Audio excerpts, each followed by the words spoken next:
कर रहे हैं पंडित दौलत राम जी द्वारा विरचित, जिसमें कि हम छठी ढाल पढ़ रहे हैं। शुरू करते हैं तत्वार्थ सूत्र से, ओ सॉरी, मंगलाचरण से।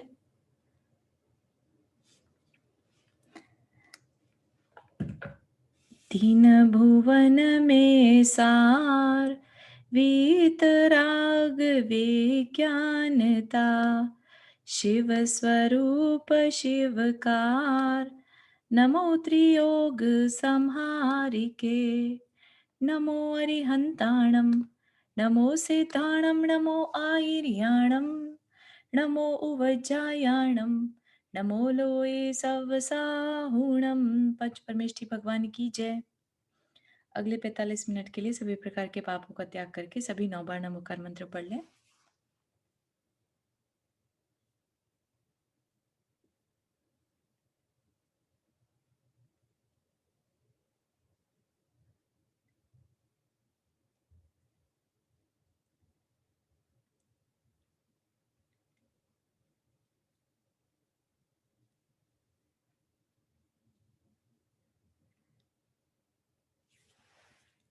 तो हम सभी का विषय चल रहा है छठी ढाल, जिसमें कि मुनियों के धर्म, साधु के धर्म, है ना। सबसे पहले हम स्टार्टिंग से क्या करते आए हैं, जीव की यात्रा है ये एक तरह से। और जीव की यात्रा में पहले जो ढाल पढ़ी थी हमने, उसमें पहली ढाल में दुखों का वर्णन था कि संसार में कितने दुख हैं और कितनी गतियां हैं, हर गति के दुख, है ना। फिर दूसरी ढाल में हमें बताया था कि दर्शन किस कारण, क्या दुख का कारण क्या है, हमारा जो अज्ञान है, हमारा मिथ्यात्व है, वो हमारे दुख का कारण है। ठीक है, वो मिथ्यात्व कितनी प्रकार का है वो भी हमने समझा था। तीसरी ढाल में फिर हमने देखा था कि सम्यक ज्ञान क्या है। अगर अज्ञान हमारी भटकने का कारण है, तो फिर अब उसका इलाज क्या है, उपाय क्या है। तो फिर हमें सम्यक ज्ञान के बारे में हमने जाना था। ठीक है, फिर हमने जाना था कि चारित्र क्या है, चारित्र क्या चीज होती है। फिर हम ये जाना कि भाई हम गृहस्थ हैं, हम तो मुनि नहीं बन सकते। रियल तरीका तो मुनि बन के जाने का है, मुनि बन के अपना कल्याण करने का, लेकिन हम श्रावक हैं, गृहस्थ हैं, हमसे वो नहीं होता, है ना। तो हम गृहस्थ में रहकर कैसे अपना कल्याण कर सकते हैं। फिर ये नहीं कि अब गृहस्थ तो हो गए, सब कुछ बता दिया, अब जिनसे गृहस्थी से तक भी कार्य हो गया, अब एज ऐसी आ गई कि जो आगे चलकर अपना एक साधु की तरह जीवन जी सकते हैं, या शुरू से ही जो साधु की तरह ही जीवन जीना चाहें, तो उनके बारे में भी जानकारी जरूरी है ना। तो कैसे जीते हैं साधु अपना जीवन, तो वो हमें बताया जा रहा था। उसमें हमने शुरू में देखा कि एक साधु के मूल गुण क्या हैं, कौन बन, जब साधु बनने का डिसीजन कोई लेता है तो वो भी ह्यूमन बीइंग ही, राइट, हमारे जैसी सोसाइटी से बिलोंग करते हैं, एक जैन कुल में पैदा हुए, हो सकता है ना भी हुए हो। तो उसके बाद जन्म लेने के बाद वो करते क्या है कि भाई मैं साधु बनूंगा, अब बन गए तो क्या, है ना। तो उनको क्या करना है, 5 महाव्रत फॉलो करने हैं कि भाई अब मैं किसी भी प्रकार के पाप का त्याग करता हूं, चाहे वो सूक्ष्म हो चाहे स्थूल हो, दोनों तरह के पाप, हर तरह के पाप। 5 समिति, जितना भी साधु हलन चलन करते हैं, उठाते रखते हैं, बोलते हैं, खाते हैं, वो सब क्या होगा, देखभाल कर करेंगे। वो 5 समिति हो गया, है ना। पहली बात तो कोई कोई पाप नहीं करेंगे, और अगर जो थोड़ा बहुत हिलना डुलना हो रहा है वो क्या करेंगे, देखभाल के करेंगे। फिर अपने पांचों इंद्रिय के विषयों पर विजय को पाएंगे। ये नहीं कि मुझे, मेरी आंखों को ये पसंद है तो मैं तो वहां जा रहा, है ना, मैं तो वहां घूमने जा रहा, या मैं तो ये खाना खा रहा। अपनी कोई इच्छा, किसी भी इंद्रिय की कोई इच्छा को फॉलो नहीं करेंगे। जो मिल गया, जो गुरु ने आदेश दे दिया उसको फॉलो कर लिया, है ना, जो श्रावक ने दे दिया उस पे अपना जीवन चला लिया। तो 5 इंद्रिय के विषय जो हैं उन पर विजय पाना। फिर 6 आवश्यक, कि तुम जो समय हिलन चलन कर रहे हो वो सब तो ठीक है, समिति पूर्वक कर लिया, उसके अलावा भी कुछ क्रियाएं हैं जो डेली की करनी है। कि जो गलती हो गई दिन भर में, लेट से महाव्रतों में, समिति में, इंद्रिय विजय में, तो उसका क्या करोगे, तो उसका क्या करेंगे, प्रतिक्रमण करेंगे, डेली प्रतिक्रमण करेंगे, है ना। इसी तरह से स्वाध्याय करेंगे, सामायिक करेंगे, स्तुति वंदना करेंगे, कायोत्सर्ग करेंगे। तो ये क्या आ गए, 6 आवश्यक हो गए। तो बता, देख रहे हैं आपकी किस तरह का एक प्रोग्राम बना हुआ है कि उसमें 24/7 एक जो साधु बनने का जिसने डिसीजन ले लिया उसके पास कोई समय नहीं है व्यर्थ करने के लिए। 24/7 वो सिर्फ अपनी आत्मा के कल्याण के लिए लगा हुआ है। ठीक है ना? नहीं करना आत्मा का कल्याण तो श्रावक बन जाओ। श्रावक की तरह जीने लगो। किसने कहा कि साधु बनना है? अगर साधु बनना है तो ये चीज़ें फ़ॉलो करनी ही पड़ेंगी। ठीक है ना? और उसके अलावा 7 अन्य क्या बता दिए मूल गुण कि तुम केश लॉन्च करोगे, धरती पर सोओगे, है ना? दंत धावन दाँतों को वॉश नहीं करोगे, नहाओगे नहीं, इस तरह से। तो ये साधु के मूल गुण बता दिए। अब साधु ये सब तो कर रहे हैं, लेकिन क्या ये इज़ दिस इनफ?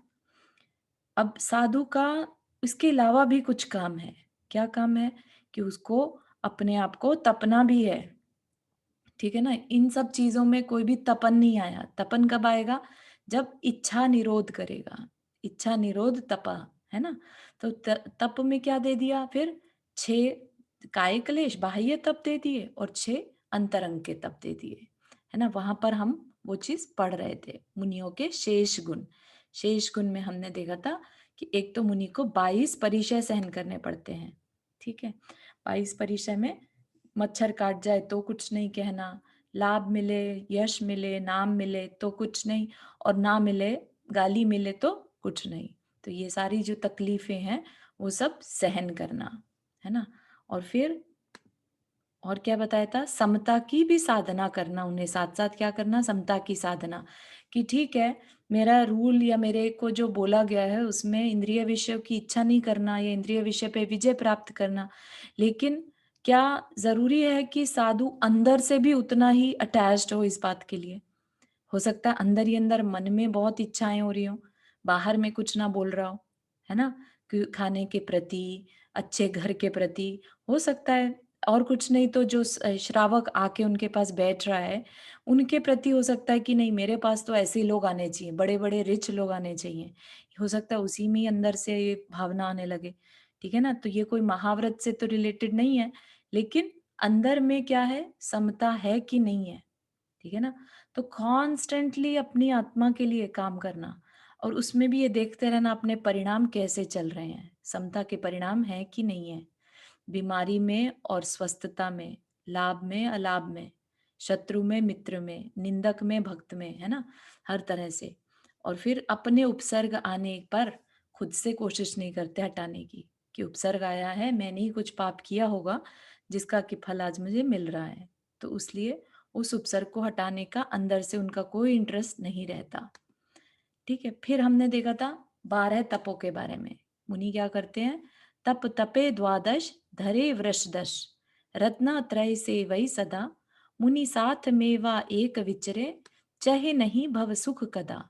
कि मुनि क्या करते हैं? 12 व्रत पालते हैं, 12 तप से तपस्या करते हैं, है ना? भई जो समिति बता दी थी चलना, फिरना, उठना, बैठना, वो तो हो गया जब जिस समय वो अपनी प्रवृत्ति में है, लेकिन प्रवृत्ति में कितनी देर रहेगा साधु? हो सकता है 1 घंटा चला जाए भोजन करने, आहार करने या रेस्टरूम की बाधा है तो वहाँ चले गए, लेकिन बाकी के 24 घंटे क्या करे? तो उसमें क्या करते हैं वो तपस्या करते हैं। ठीक है? तो 12 तप से अपने आप को तपते हैं, अपने कर्मों की निर्जरा करते हैं। क्योंकि जिन आने वाले कर्म तो रोक लिए, ठीक है, महाव्रत ले लिया, नए कर्म नहीं बाँधेंगे, लेकिन जो बंधे हुए हैं उनका क्या? तो उनको तप से गला देते हैं, तप से नष्ट करते हैं। और क्या करते हैं? धरे वृष स दश, 10 धर्म को धारण करते हैं। धर्म क्या? धर्म मतलब आत्मा के जो गुण हैं, आत्मा के गुण कभी सुना हो आपने कि क्षमा करना, है ना? क्षमा, सत्य, शौच, संयम ये सब क्या है? आत्मा के गुण हैं। वैसे तो आत्मा अनंत गुणी है, लेकिन जो मोटे-मोटे जो देखने में आते हैं, राइट? उनको बता दिया। तो उनमें 10 जो धर्म हैं, वो आत्मा के गुण हैं, उनका पालन करते हैं। वो उनका दश लक्षण के 10 राइट? हाँ जी, 10 लक्षण के 10 यस। तो धर्म 10 धर्म जो बता दिए, तो वो क्या मतलब? तो धर्म क्या करता है? दुःख संसार के दुःखों से निकाल कर मोक्ष रूपी उत्तम सुख में रखता है। तो जो आत्मा के गुणों का पालन करे, उसके ऊपर ध्यान रखे, है ना? क्रोध करना आसान है, राइट? लेकिन क्षमा करना उतना ही मुश्किल। क्योंकि क्षमा क्या है? आत्मा का गुण है। जो आत्मा के निकट रहेगा, जो आत्मामय रहेगा, उसके लिए ही क्षमा करना ईज़ी होता है कि नहीं-नहीं मुझे क्रोध नहीं करना, क्रोध मेरे लिए नुकसानदेह है, क्रोध से पाप कर्म बंध रहा है मेरा, है ना? और क्षमा करने से मैं अपनी आत्मा के पास में हूँ, मैं अपने कर्मों को का संवर कर सकता हूँ। तो इस तरह से कॉन्स्टेंटली कर्मों के बारे में सोचते रहना और उससे क्या होगा? उससे क्या होता है कि पदार्थ इष्ट अनिष्ट भासित होने पर क्रोध आदि होते हैं कि क्रोध आदि जो हमारे ऑपोजिट हमारे अवगुण हैं, राइट? झूठ बोलना कह लीजिए, क्रोध करना कह लीजिए, लोभ करना कह लीजिए, क्या है ये? हमारे एक विकार हैं, कमियां हैं, है ना? तो और कब होती हैं ये? जब हमारा इंटरेस्ट इष्ट अनिष्ट में लगा रहे, जब हमें लगे कि ये मेरे लिए अच्छा है लेकिन मुझे मिल नहीं रहा है, तो हम फ्रस्ट्रेट हो जाते हैं, फ्रस्ट्रेट होके क्रोध करते हैं, ठीक है ना? तो जब इष्ट अनिष्ट हमें चीज़ों में दिखाई देने लगे, तो हमें विकार आता है और जब हम तत्व ज्ञान का अभ्यास करें, अपनी आत्मा का ही अभ्यास करते रहें, जीव अपने तत्व का यानी आत्मा का ही अभ्यास करता रहे। अभ्यास क्या का मतलब अपने ही पास रहे, तो उसका कोई ध्यान ही नहीं जाएगा ये मेरे लिए इष्ट है अनिष्ट है। समता की साधना कर रहा है, उसको किसी स पदार्थ से कोई मतलब नहीं है। तो क्या होगा कि अब क्रोध आदि जो अवगुण हैं उनके होने का कोई कारण ही नहीं है। और तब क्या होगा? अपने आप ही धर्ममय, धर्म को कहीं से लाना नहीं पड़ेगा, है ना? जब क्रोध नहीं होगा तो वहाँ पर क्या है? क्षमा ऑलरेडी है। ठीक है ना? तो ये सच्चा धर्म, उत्तम धर्म बोलते हैं, तो वो ये उत्तम धर्म अपने आप ही प्रकट हो जाता है और उसमें फिर वो रहे आते हैं। उन्हें ये मतलब नहीं रहता फिर कि मुझे ये चीज़ मिली कि नहीं मिली, ठीक है? फिर हमने क्या देखा? हाँ, रीटा जी आपने हाथ रेज़ किया। हाँ, जय जिनेन। जय जिनेंद्र। मैं ये पूछना चाहती थी कि ये इष्ट-अनिष्ट की वजह से जो हमें क्रोध होता है, जी। It could be due to also राग, द्वेष और मोह की वजह से भी ना? हाँ, हाँ, हाँ। इष्ट इष्ट का दूसरा रूप ही राग हो गया ना और अनिष्ट क्या हमें जो पसंद नहीं है मतलब द्वेष, है ना? और अच्छा। इन दोनों में ही हम लगे हैं तो वो हमारे अज्ञान, मोह की वजह से। है ना? तो हाँ, ये ज़रूरी नहीं है कि साधु बन गए तो हम राग, द्वेष और मोह ना करें, ठीक है ना? क्योंकि वो हाँ, आपको याद हो द्रव्यलिंगी और भावलिंगी साधु, है ना? बाहर में तो बाना पहन लिया, बन गए दिगंबर साधु या कुछ भी कह लीजिए, राइट? साधु बन हाँ, गए। हाँ। लेकिन अंदर में उन चीज़ों के लिए जो अट्रैक्शन था, वो गया कि नहीं गया? समता आई कि नहीं आई? है ना? हुँ, हुँ, जब तक हुँ, हुँ। समता नहीं आएगी, ये 10 धर्म प्रकट नहीं होंगे, क्योंकि समता नहीं आएगी तो क्रोध आदि बने रहेंगे, है ना? तो इसलिए हाँ, ज़रूरी है कि जो अंदर में समता को धारण कर रहा है, इसका मतलब 10 धर्मों को भी धारण कर रहा है। ये पैरेलल चलेंगे। 10 समता होगी तो धर्म भी आएँगे और समता नहीं है तो धर्म भी नहीं होंगे। तो कहीं संघ में हमने देखा है, जी। इंडिया में हुँ, हुँ। स्पेशली। हुँ, हुँ। आपकी आवाज़ चली गई Rita ji. We can't hear you. Family वाले को दीक्षा एक दे बार के दोबारा बताएँगे रीटा जी? आपकी बीच में आवाज़ चली गई थी। सॉरी। हाँ। मैं ये बता रही थी कि ये कई बार हमने देखा है कि आरिका जी के संग में या तो मुनि महाराज के संग में हुँ, अपने गृहस्थ घर वाले फैमिली को हुँ। दीक्षा लेके अपने साथ अपने संग में रखते हैं। तो वो भी राग एक तो प्रकार का राग द्वेष राग ही हुआ ना उस वो मोह हुआ ना उसमें भी। हाँ, उसमें 2 चीज़ें हो सकती हैं। एक तो साधु के परिणाम हैं, हम अंदर की बात तो नहीं जानते। लेकिन हुँ, आप ये सोचिए कि हो सकता है उनके ऊपर करुणा पूर्वक उनका कल्याण हो जाए किसी तरह से कि अपने आस-पास में रखेंगे तो उनका कल्याण हो। ठीक है? ज़रूरी नहीं है कि वो रागवश हो कि भई मुझे उनकी ज़रूरत है और वो मेरे पास दिखते रहने चाहिए। अगर ऐसा अंदर से भाव हो रहा है, तो उन्होंने संसार छोड़ा ही नहीं, है ना? क्योंकि आप ये हाँ, सोचिए जब एक गृहस्थ श्रावक जब सामायिक करता है, तो वो अपने सारे संबंधों को छोड़ देता है, यहाँ तक कि शरीर तक को छोड़कर अपनी आत्मा का ध्यान करता है। तो सोचिए जिसने अपने सारे संबंध छोड़ के दीक्षा ले ली, वो अगर फिर भी अपने परिवार के संबंधों को साथ में रखे, बल्कि मैं तो कहना चाहूँगी कि ये एक बहुत बड़ा उपसर्ग है उनके लिए कि अगर परिवार उनके साथ है, ये और बड़ी परीक्षा है। उन्होंने अगर उन्हें अपने साथ रखा है तो ये समझिए कि वो और भी ज़्यादा स्ट्रॉन्ग साधु हैं, कि हुँ, सारा दिन तुम्हारे कोई रिश्ते वाले जो पुराना रिश्ता था वो सामने है और तुम उसको बिना रिश्ते का मानो, जैसे शरीर है। अब शरीर को अलग तो नहीं कर सकते, लेकिन जब साधु कायोत्सर्ग करते हैं, तो शरीर को अलग मान के करते हैं। इसी तरह से जो रिश्ते संबंधी हैं, वो अगर तुम्हारे सामने आस-पास सारा टाइम दिखाई दे रहे हैं, तुम्हें उससे अपने को अलग रखना है, तो ये और भी ज़्यादा बड़ी परीक्षा हो गई, है ना? हुँ, तो हुँ। अंदर की क्या चल रही है अपने को नहीं है जानकारी इस बारे में। तो अपने को यही मान के चलना है ये साधु की परीक्षा है, hopefully they are doing very well. हुँ, मैं एक चीज़ ऐड कर दूँ? एक चीज़ ऐड करूँ इसमें कि अभी इसमें आपने आचार्य शांति सागर महाराज और आचार्य विद्यासागर महाराज दोनों जी के प्रसंग आते हैं कि उनके भाई लोगों के बहुत तबीयत खराब थी तो भी वो नहीं गए और कई बार ऐसे प्रसंग आते हैं और इनफैक्ट मैंने एक मेरा पर्सनल एक्सपीरियंस भी है कि एक दीदी थी, एक माता जी थी जिनको कैंसर से उनकी डेथ हुई थी, अभी थोड़े दिन पहले आया था। उनकी बहन भी थी, तो उन्होंने बताया था कि उनकी बहन चुल्लिका ही थी, बड़ी बहन भी थी, तो भी चुल्लिका थी उनकी। तो उनका भी समाधि मरण हुआ और वो भी साथ थी और अपने शास्त्रों में कितनी बार आता है 7-7 मुनिराज जो जो मथुरा में 7 मुनिराज थे ना, चारण रिद्धिधारी, सातों भाई थे। हुँ। तो वो तो ऐसे निमित्त नैमित्तिक संबंध से बन जाते हैं। हाँ, वही हम कह रहे हैं ना कि और डिफ़िकल्ट साधना हो जाएगी, अगर आपके जानने वाले साथ आस-पास रहें कि आपको कॉन्स्टेंटली मेक श्योर करना है आपके अंदर मोह तो नहीं जाग रहा। हाँ, हाँ, वो तो मेरे भी मौसी, मामी एंड बुआ तीनों ने एक साथ दीक्षा ले ली है। ब्यूटीफुल। वाओ!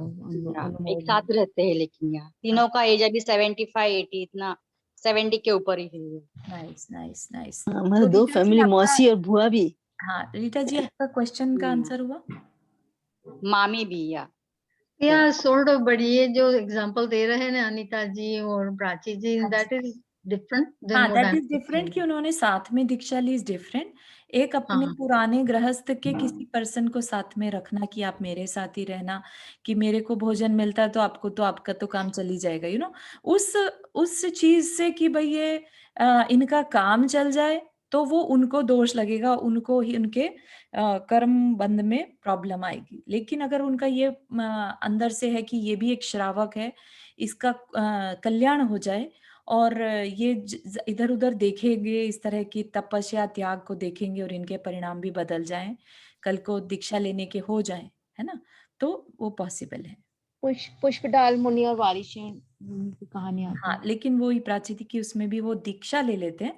रीटा जी हाँ, का प्रश्न जो है उसमें दीक्षा नहीं ली, लेकिन वो एज़ अ हाँ। गृहस्थ साथ-साथ चल रहे हैं।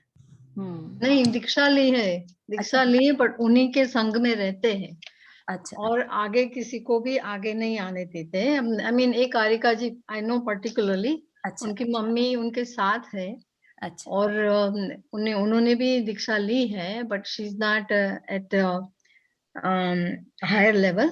हाँ, हाँ, बाद में हाँ। दीक्षा ली है she is like 90 plus years old हाँ, बट तो दोनों। उसमें तो रीटा जी वही चीज़ है कि अगर आपके पेरेंट्स या कोई भी दीक्षा लेकर आपके साथ रहते हैं, तो ये एक बड़ा आपके लिए ये समझ लीजिए कि जैसे कटार रख देते हैं ना अपने साथ हमेशा, वो आपके हम्म, खुद के भी कभी चुभ सकती है। वैसी वाली हालत है कि आपने रख तो लिया उन्हें, लेकिन कब हम्म, वो जागृत हो जाए, वो आपको देखना पड़ेगा अंदर में। हाँ कॉन्स्टेंटली उन्हें देखते रहना पड़ेगा, जागृत रहना पड़ेगा कि कहीं मेरी माता की वज़ह से मेरे को एक्स्ट्रा मोह तो नहीं हो रहा? कहीं मेरा उनका दिमाग में मेरे ये तो नहीं चल रहा कि उनका ठीक से हो रहा है कि नहीं हो रहा है? किसी पर्टिकुलर हाँ श्रावक के लिए मुनि महाराज अगर केयर करते हैं, तो वो भी उनके लिए दोष का कारण बनता है, उनको उसकी प्रतिक्रमण करना पड़ता है। अच्छा हुँ, ओके थैंक यू। जी, बिल्कुल। चारू जी मेरे को थोड़ा कंफ्यूज हो रहा है।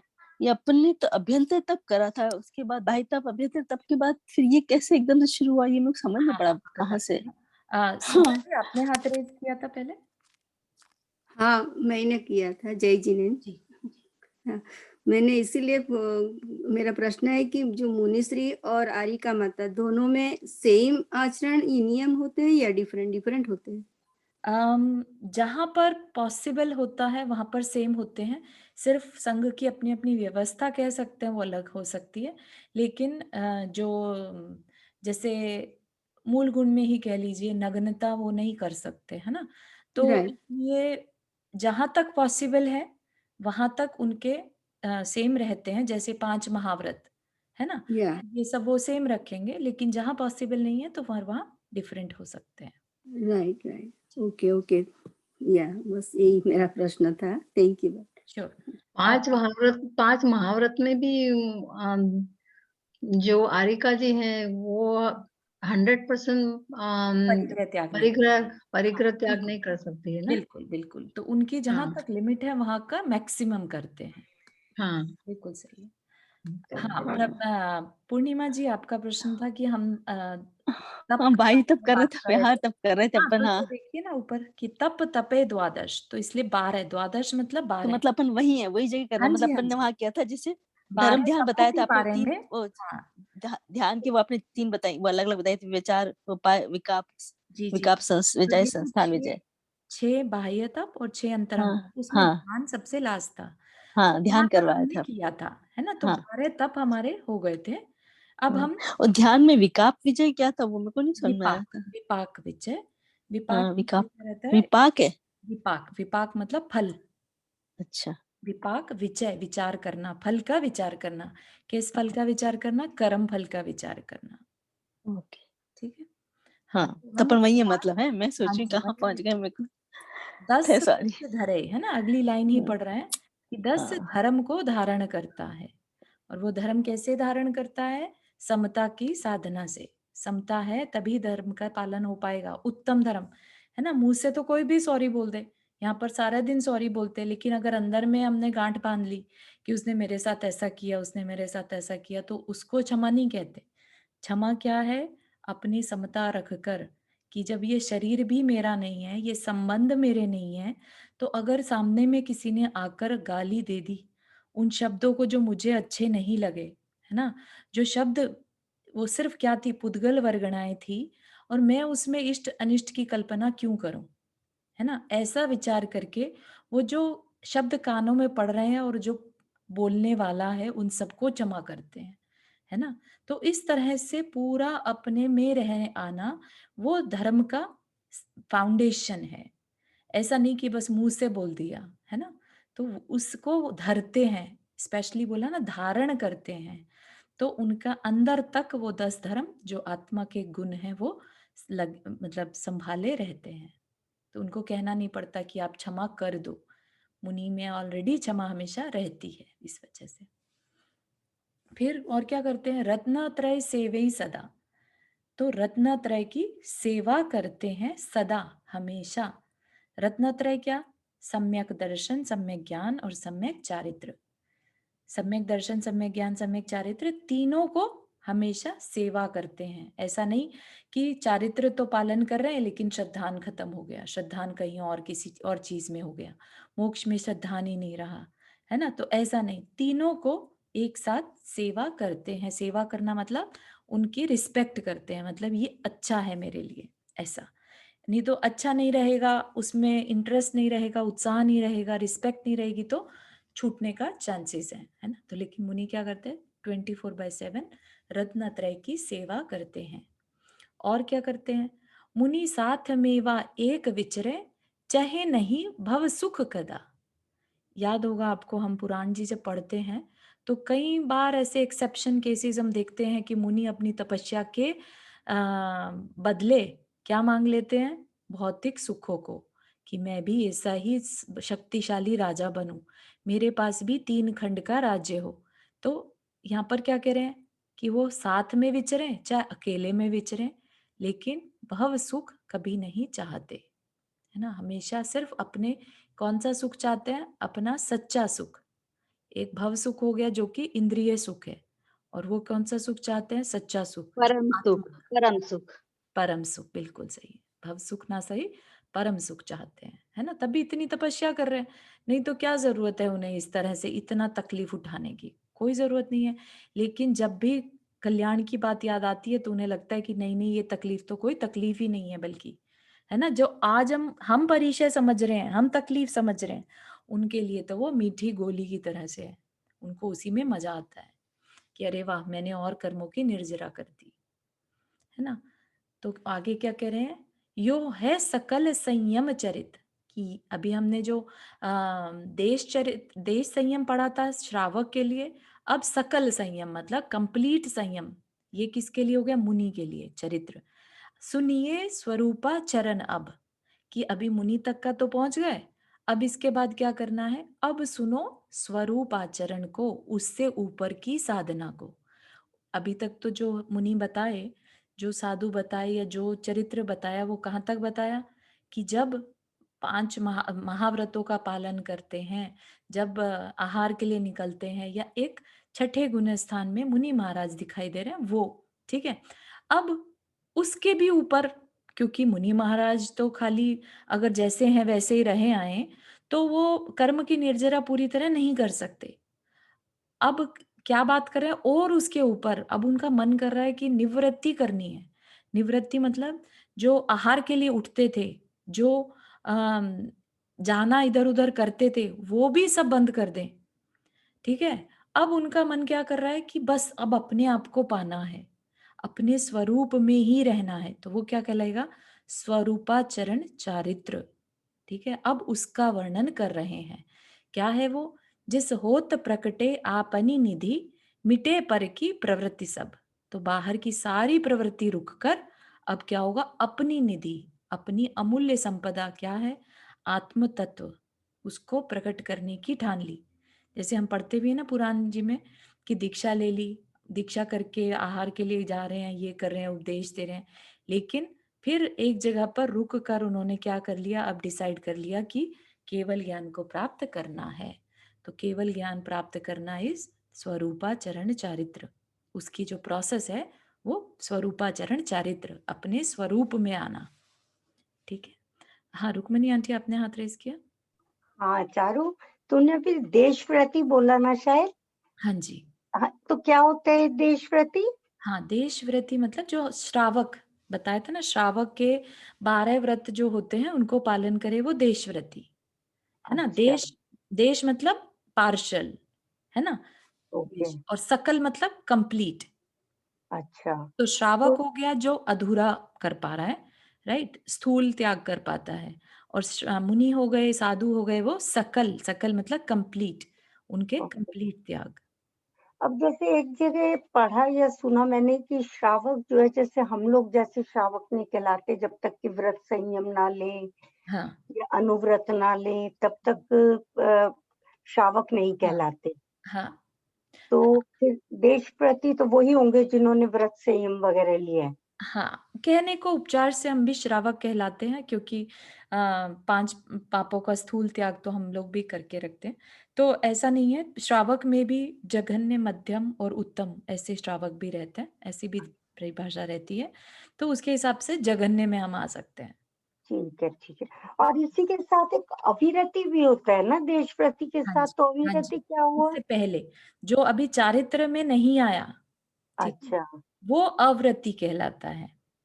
ओके, वो चौथे गुण स्थान वाला होता है, जो सम्यक दर्शन तो हो गया उसको, ये हाँ तो हाँ, पता चल गया कि मेरे कल्याण के लिए मुझे कुछ अब व्रत आदि लेने चाहिए, लेकिन अभी ले नहीं पा रहा है, अच्छा, तो वो अव्रति। वो अविरति, ठीक है, थैंक यू, थैंक यू। हाँ रीटा जी, आपने हाथ रेज किया।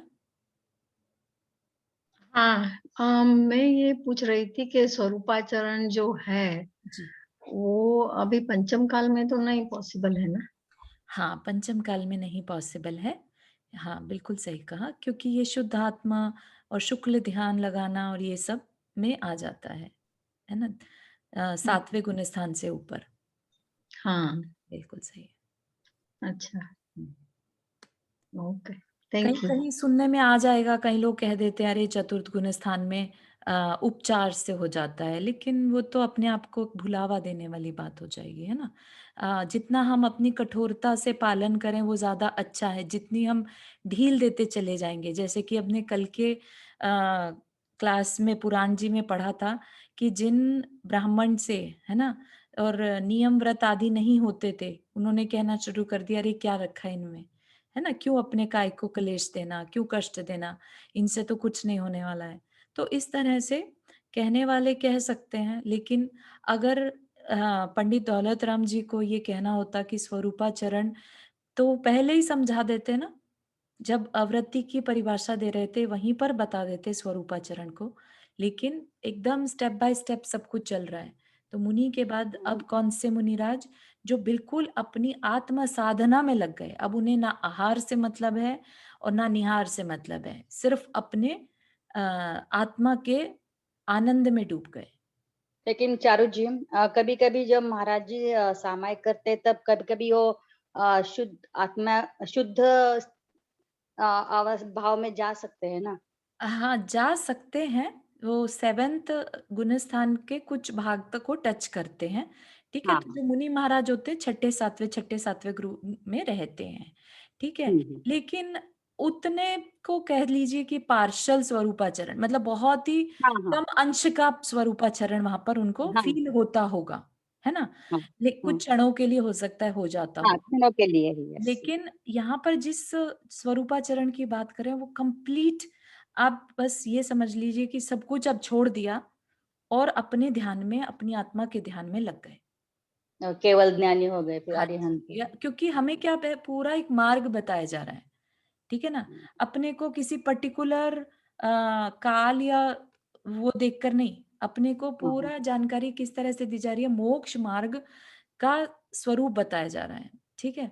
अब मुनि बन गए, अब इसके बाद आगे बढ़ने के लिए क्या नेक्स्ट स्टेप क्या है, तो कि सकल चारित्र के बाद अब स्वरूपाचरण चारित्र की ओर वर्क करो, है ना। हाँ, तो ओके इसमें ओके, क्या, गॉट इट। हाँ बिल्कुल अपनी आत्मा के ध्यान पे आ जाओ कि उससे अब जो कर्म कटेंगे, निर्जरा होगी, वो अनंत गुणी निर्जरा होगी, और फिर अपने जो आत्मा के रियल गुण है, केवल ज्ञान, केवल दर्शन, है ना, अनंत सुख, वो सब प्रकट हो जाएंगे। हाँ पूर्णिमा जी आप। 12 प्रकारों के तप को तपते हैं, कौन से 12 प्रकार के तप, 10 प्रकार के धर्म कौन से हुए ये दोनों? हाँ बिल्कुल। रीटा जी आपका आंसर हुआ? हाँ हो गया, थैंक यू। अच्छा ठीक है। तो 10 जो धर्म है वो ये है सत्य, क्षमा, सत्य, शौच, संयम, है ना। ये जो 10 धर्म अच्छा, हम करते या हैं। क्षमा, मार्दव, आर्जव, हाँ जी, शौच, तप, सत्य, संयम, तप, त्याग, अकिंचन, अकिंचन आणि ब्रह्मचर्य। ब्रह्मचर्य। या ओके, एंड 12 प्रकार के तप है वो अनशन, उनोदर, व्रत परिसंख्यान, रस परित्याग, विविक्त शय्यासन, काय क्लेश। हाँ जी, बहुत सुंदर। अंतरंग तप है प्रायचित्त, विनय, वयोवृत्त, स्वाध्याय, ध्यान। वित्सर्ग। या हो गया था ना ये तो अपना। हाँ जी, या हाँ जी, हाँ जी। ओके, हो चुका है आपका, मतलब अच्छा मैंने ध्यान नहीं दिया, सॉरी।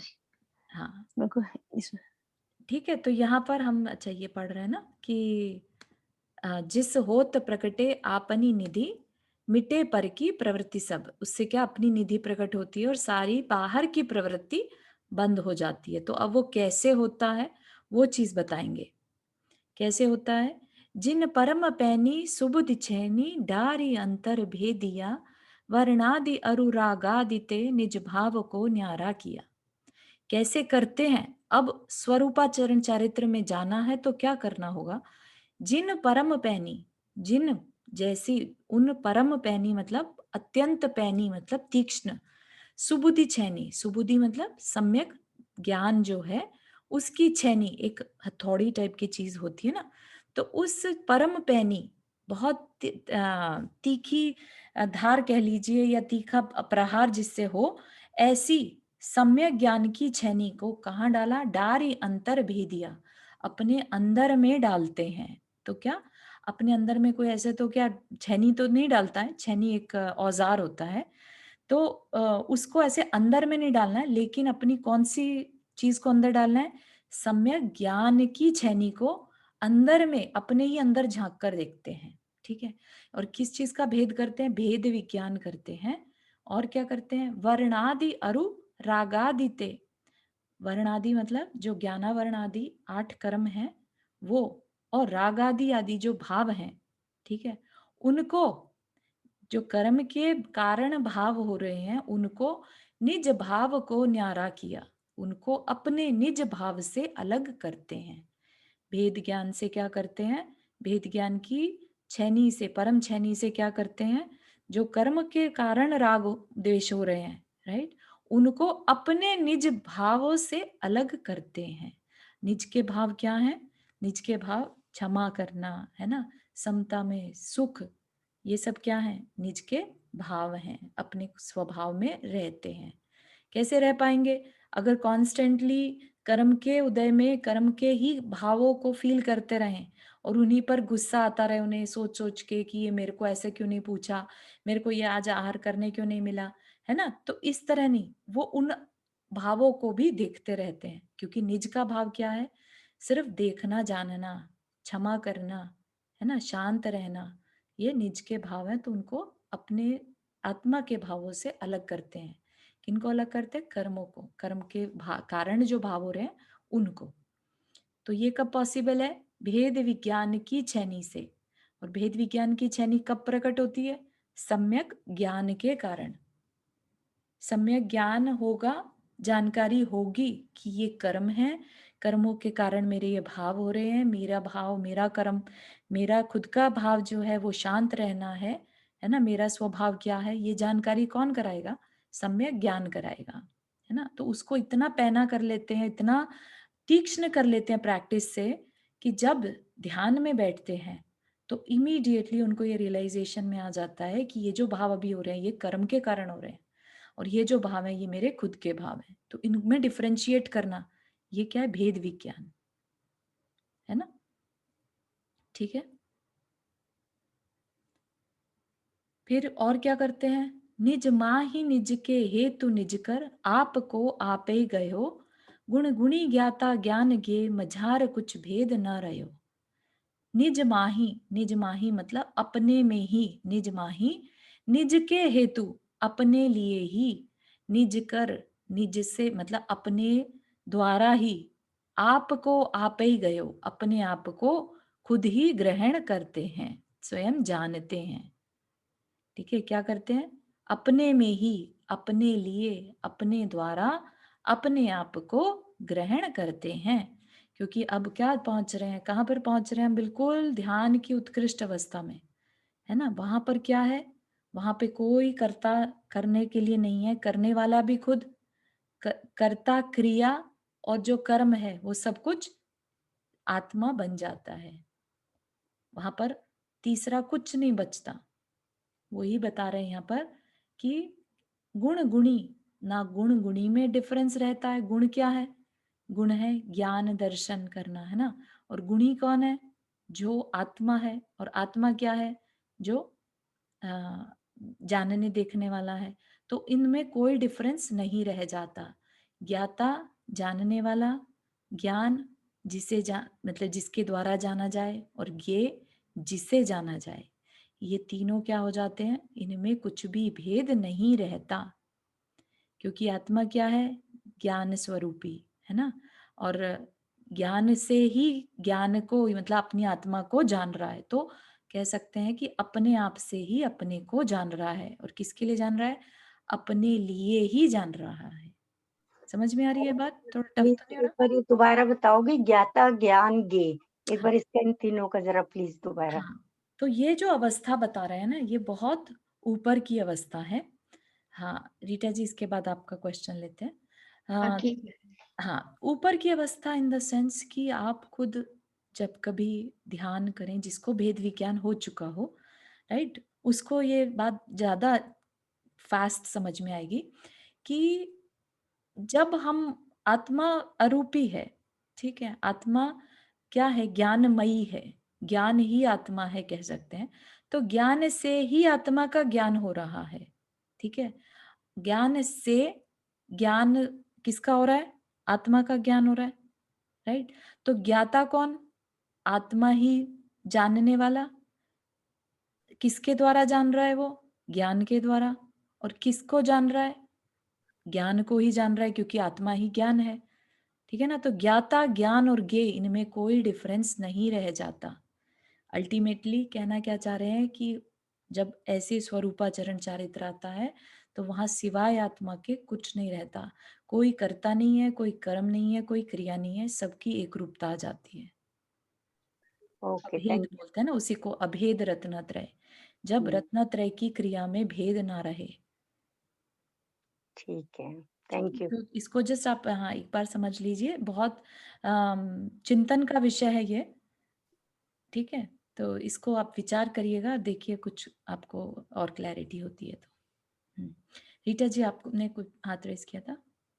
हाँ, तो ये आत्मा की दशा कौन से गुण स्थानक में हो सकती है? तो 7वें गुण स्थानक में तो नहीं होती है ना? 7वें में थोड़े अंश होती है, उसके हाँ, बाद एक तरह से ये सब कुछ अंतर्मुहूर्त में होता चला जाता है, ठीक है ना? सिर्फ हाँ, अंतर्मुहूर्त लगता है केवल ज्ञान होने में, और ये सारी अवस्थाएं फिर ऊपर-ऊपर के गुणस्थान बढ़ते चले जाते हैं, है ना? हाँ, बट 11वें गुण तेरहवें को भी। स्थानक के बाद वापिस भी आते हैं ना नीचे? हाँ, वापिस भी आ सकते हैं, बिल्कुल आ सकते हैं। अगर कर्म का मोह कर्म का उदय आ गया, तो वापिस भी आ जाएँगे। लेकिन अगर हाँ, थोड़ी और कह लीजिए कि ये जो छेनी है या ध्यान है, उसकी एकाग्रता और बनाए रखी, तो सीधा 10वें से 12वें में भी जंप कर सकते हैं, है ना? और फिर अपना हाँ, केवल ज्ञान प्राप्त करे बिना नीचे नहीं आएँगे, हाँ, 12वें के बाद तो नीचे आते ऊपर ही हैं। चले जाएंगे। हाँ, बट ये परिस्थिति हाँ, इसको अब महसूस करके और वापिस भी नीचे भी आ सकते हैं। तो इतनी अवस्था तक पहुँचने के बाद भी कर्म पीछा नहीं छोड़ता। है ना? हाँ, कर्म का अभी तो क्या किया, उपशम करके आगे बढ़ गए, लेकिन किसी भी समय कर्म का उदय आ सकता है। लेकिन आप ये समझिए कि इतना करने के बाद भी चाहे नीचे भी आ जाएं, फिर से अपना कल्याण करने का मौका उन्हें मिल जाता है, क्योंकि इतनी कर्मों की निर्जरा वो कर चुके होते हैं इस अंतर्मुहूर्त में, कि ऐसा नहीं है कि वो 11वें गुण स्थान से एक बार नीचे आके फिर अपना कल्याण दोबारा से कर सकते हैं। हाँ, और छठे कांड 7वें गुण स्थानक तक जो जिन्होंने दीक्षा ली है वहां तक पहुंच गए, हाँ जी, बट वो शायद अभव्य जीव हो, हाँ जी। तो फिर वो तो आगे नहीं जाएगा, राइट? हाँ, बिल्कुल, वो 7वें में भी नहीं जाएगा, छठे तक ही रह जाएगा। छठे तक ही रह जाएगा। हाँ, हाँ, और वो जाके आएगा, ग्रहवेग तक जा सकता है अपनी लेश्या के बल पे, लेकिन यस चारों अभव्य जीव 6वें गुण स्थान पे भी नहीं पहुंचेगा, हाँ, ऐसे एक्चुअली यू आर राइट। व्यक्त नहीं होगा हाँ, उसको। हाँ, हाँ, बिल्कुल सही कहा। Sorry to correct for the correction, thank you. अभव्य जीव एक्चुअली कभी सम्यक दृष्टि भी नहीं बन सकता, यू आर राइट। वो तो पहले उसको गुण स्थान में ही रहेगा वो। हाँ, उसको लब्धियाँ होती हैं, लेकिन करण लब्धि नहीं हो पाती, उसकी लास्ट लब्धि रह जाती है, जिसकी वजह से सम्यक दर्शन भी नहीं हो सकता। हाँ, लेकिन मिथ्या दृष्टि जो है, अगर वो भव्य है, तो वो डेफिनिटली आगे तक जा सकता है, लेकिन मिथ्या दृष्टि द्रव्य मिथ्यात्व के साथ मुनि बन के और नवम ग्रह वेग तक जा सकता है। उनको पर उपसम सम्यक दृष्टि तो हो सकते हैं ना? अ, नहीं, अभव्य सम्यक दृष्टि ही नहीं हो सकता। अगर आप भव्य की बात करें तो यस, वो हो सकते हैं, है ना? अभव्य जो है सम्यक दृष्टि भी नहीं हो सकता, क्योंकि सम्यक चारू दर्शन क्या करता है, आप ये सोचिए रीटा जी, सम्यक हम्म, दर्शन हमारी मोक्ष जाने की टिकट को फिक्स कर देता है। तो फिर अगर अभव्य को सम्यक दर्शन हो गया, तो फिर तो उसका मोक्ष जाना निश्चित हो गया, तो ये तो पॉसिबल ही नहीं है। पर उपसम सम्यक दर्शन तो छूट भी जाता है ना? छूट भी जाए, लेकिन एक बार लाइफ में सम्यक दर्शन होने के बाद आपका अर्धपुद्गल परावर्तन बाकी बचता है, no matter how long this period is, right? लेकिन आपका मोक्ष जाना निश्चित हो जाता है, चाहे वो आपको एक क्षण के लिए सम्यक दर्शन हुआ हो, उपशम सम्यक दर्शन, हम्म, तो भी आपका मोक्ष का टिकट पक्का है, ठीक है ना? तो इसलिए अभव्य को सम्यक दर्शन नहीं होता। तो वो पहले गुण स्थानक से आगे ही नहीं जाते, हाँ मुनि जी, बन जाते फिर भी नहीं जाते? हाँ जी, हाँ जी, वो द्रव्य लिंगी भले ही बन जाए, लेकिन वो आगे नहीं जा सकता, अच्छा, पहले ठीक से है। ऊपर नहीं उठेगा। Okay, thank you. Sure, no problem, thank you Charu ji, for correction. हाँ जी, चारू जी, हाँ जी, हाँ जी आंटी। अच्छा, वो आपने वो 1 घंटा के पहले वो बात किया था, करते थे, मेरा ये छूट गया मोबाइल से अच्छा, और फिर आया नहीं, तो हाँ वो मैंने आपको भेजा था कल। कल नहीं, मैं आज की बात कर रही हूँ। अच्छा, हाँ, तो वो कैसे मुझे लेने का है, वो मुझे मालूम नहीं पड़ा है अच्छा, मेरा। अच्छा, आज का आपका छूट गया, आप ये कह रहे हैं, और आपको चाहिए ही आज की रिकॉर्डिंग, है ना? हाँ, आज का छूट गया अच्छा, वो ठीक है, मैं नजर आपको नजर नजर सेपरेट भेज उतार की देती हूँ। बात चल रही थी, नजर उतारने हाँ की, जी, हाँ जी, उस टाइम पे छूट गया। कोई नहीं, आप रिकॉर्डिंग हो रही है, आपको मैं भेजती हूँ सेपरेट। अच्छा, ओके। ठीक है, तो ये बात समझ में आई। हालांकि थोड़ी डिफिकल्ट है ज्ञाता ज्ञान गे, लेकिन एक बार अगर थोड़ी सी समझ में नहीं, एकदम बहुत क्लियर, अच्छी तरह समझाया तुमने, काफी समझ आ गया। पर हम कल मेरा एक बार, कल और एक बार समझाना।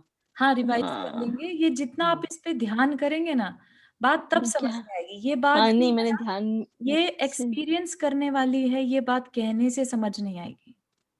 अगर आपको एक्सपीरियंस करने का भी इंटरेस्ट नहीं है, नहीं, इसका मतलब ये नहीं जीवों ऐसे के उधर उसमें जीवों वो के चला ये गया, कुछ चौथे कौन स्थान में उसमें जा रहे हैं, वो उधर ध्यान चला गया, इसलिए हाँ हाँ हाँ कुछ छूट गया ऐसे बीच का। हाँ हाँ हाँ आत्मा के ये कुछ होते ही नहीं है, गुण गुणी ज्ञाता सभी कुछ छूट जाता है, आत्मा आत्मा में ही रहता है। हाँ। तो क्योंकि क्या है, देखिए, ये आपको ये मुनि महाराज यहाँ पर लेफ्ट साइड में हाँ दिखाई दे रहे हैं, हाँ ठीक है। इस ये जो आकृति है, ये शरीर हम्म, कहलाता है, राइट। हम्म, शरीर के अंदर आत्मा है, ठीक है। आत्मा क्या है, अरूपी है, वो दिखेगी नहीं। तो जो आत्मा है, रियल ज्ञान तो आत्मा का है ना, आत्मा जानने वाला है, करेक्ट। और वो अरूपी है, अरूपी है तो कुछ तो होगा ना। तो क्या है वो, आत्मा ज्ञानमयी है, ठीक है। ज्ञान है बेसिकली, आत्मा क्या है, ज्ञान है। ज्ञान तो है। ज्ञान से, तो जानने वाला कौन, ये आत्मा खुद, ठीक है। जानेगा क्या, ज्ञान को ही जान पाएगा, क्योंकि आत्मा को जानेगा या ज्ञान को जानेगा एक ही बात है, ठीक है। जानने वाला क्या, आत्मा या ज्ञान को, है। और जान रहा किसके द्वारा है, ज्ञान के द्वारा। ज्ञान के द्वारा। समझ आई बात। हाँ, तो जब वो एक रूपता आ जाती है तो कुछ बचता नहीं है, बाकी कुछ नहीं बचता, और वो उसी में रहा आता है और अपने सारे कर्मों का नाश कर देता है। और फिर ये क्या हुआ, ज्ञाता तो हो गया, ज्ञान हो ये गया, और ये क्या हुआ, अपनी ही आत्मा के लिए बैठा है ना, कि मुझे मेरी आत्मा चाहिए, मेरे को उसी का ध्यान करना है, मुझे अपने आप को पाना है। तो ये क्या है उसका, अपनी आत्मा ही है। तो अपनी आत्मा से, आत्मा के द्वारा आत्मा को जानना, ओके, ठीक है। Thank you. चलिए, हमारा समय भी हो गया है। हाँ, रुक्मणी आंटी, आपने हाथ रेज किया। एक चीज बस मैं शेयर करना चाह रही हूँ जल्दी सी, कि शायद हो सकता है सबने सुना हो, मैं तुम्हारे से एक बार अनुव्रत का पूछ रही थी ना, जी तो अब की बार सुधा जी ने प्रमाण सागर महाराज जी से पूछा था, तो उन्होंने बहुत ही सिंपल बताया। जी कह रहे हैं कि तुम बहुत जितना ज्यादा कर सको, लेकिन नॉर्मल बहुत कम कम चीजें बताई कि तुम ऐसा करो। सुधा जी ने पूछा था अब की बार। ओके ओके, अगर रिकॉर्डिंग है या कुछ है तो सुधा जी प्लीज शेयर, और नहीं तो आप अपना बताइएगा कि क्या आपको रिस्पांस मिला। हाँ, मैं अभी नेक्स्ट टाइम बताऊँ तो हाँ चलेगा, जी, थोड़ा हाँ जी, सोचना बिल्कुल पड़ेगा। बिल्कुल बिल्कुल। अगर आपके पास रिकॉर्डिंग है तो वो भेज ही दीजिएगा ना। रिकॉर्डिंग नहीं, मैंने थोड़ा लिख लिया होगा, हाँ शायद बस अच्छा, ज्यादा बस, ठीक लगेगा। हाँ। ठीक है। हाँ। सपना जी, आपने हाथ रेज किया। या एक बार मुझे समझना है, ज्ञाता मतलब शरीर, राइट? ज्ञाता मतलब शरीर नहीं, ज्ञाता मतलब यहाँ पर जो मतलब है ज्ञाता, यहाँ पर लेट से आइज क्लोज कर लिया आपने, है ना, शरीर को ओके। यूज ही नहीं कर रहे हैं आप। ज्ञाता, जानने वाला कौन यहाँ पर, आत्मा, अच्छा, ठीक ओके। है। हाँ, और अच्छा, किसको तो जानना ज्ञाता है, मतलब आत्मा, और हाँ। ज्ञान मतलब हम उसको जान रहे हैं, राइट? ज्ञान मतलब जानने का टूल, राइट। किसके अच्छा, द्वारा, ओके। तो किसके द्वारा जान रहे हैं, ज्ञान के द्वारा जान रहे ज्ञान हैं। क्या द्वारा? और ओके, किसको जान रहे हैं, ज्ञान को ही जान रहे हैं, क्योंकि आत्मा क्या है, अच्छा। ज्ञानमयी, है ना। तो तीनों एक ही चीज हो जाती है। ज्ञाता ज्ञान के एक ही चीज है, हाँ, तो ओके। बहुत हाई लेवल का हो जाता है ये। आप इसको सिर्फ चिंतन करिए, आपको बहुत इसमें आनंद आएगा। जिस दिन आपको ये रियलाइजेशन में आ जाएगा ना, आपको एकदम से लगेगा कि सारी चीजों के आंसर मिल गए, ठीक है। ये चिंतन यस। कीजिए और बहुत। गुण और गुणी क्यों लिखा है? गुण और गुणी भी सेम ही चीज है, कि गुण और गुण को धारण करने वाला सेम हो जाता है, उनमें ओके। कोई डिफरेंस नहीं रहता। क्योंकि गुण क्या है, ज्ञान गुण, राइट। और गुणी क्या है, जो उन गुण को धारण करे, ज्ञान गुण हाँ, को धारण करे। तो ज्ञान खुद को धारण कर रहा है एक तरह से, राइट। तो गुण गुणी में कोई डिफरेंस नहीं रह जाता। तो वो स्वरूपाचरण चारित्र है, जब वो पाले तो वो चारित्र कहलाएगा, ठीक है। Thank you. ठीक है, तो ये कल हम देख लेंगे, बाकी नेक्स्ट आगे भी है 20 में। चलिए, जिनवानी स्तुति। जावाणी के ज्ञान से सूझे लोकालोक, सोवाणी मस्तक धरो सदा देत हूँ धोख, हे जिनवाणी भारती तो ही जपो तिन रैन, जो तेरा शरणागत पावे सुख चैन। 9 बार नमो करना।